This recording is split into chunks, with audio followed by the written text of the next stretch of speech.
Sa bayan naman ng Pilar, ayan.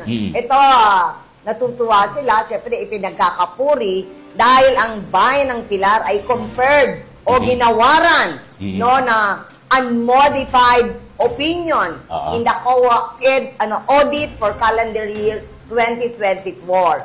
Kaya paliwanag ko kung ano yung unmodified opinion in the COA audit.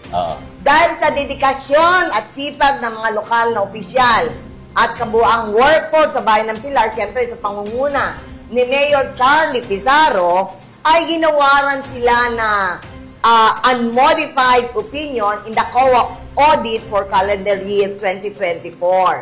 Sabi nga naman, pag sinasabing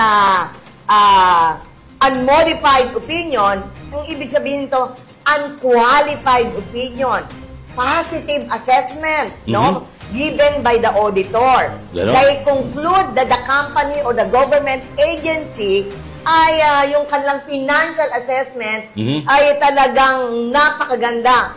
Fairly, no? They find no significant error or issues in their financial statement. Di ba? Ang galing. Okay. They find no significant issues, no, or errors in their financial. Maayos ang pagkagasta ng public funds sa bayan ng Pilar. Ayon pa kay Mayor Charlie Pizarro, ito ay isang mahalagang achievement sa bayan ng Pilar, no, dahil hindi lahat ay ginagawaran ng COA audit ng ganitong recognition sa kanilang audit period. So, kaya congratulations, Mayor Charlie Pizarro at sa buong workforce ng bayan ng Pilar. At tuwang siyempre ang sangguniang bayan ng Pilar, ni Vice Mayor Cesar Garcia.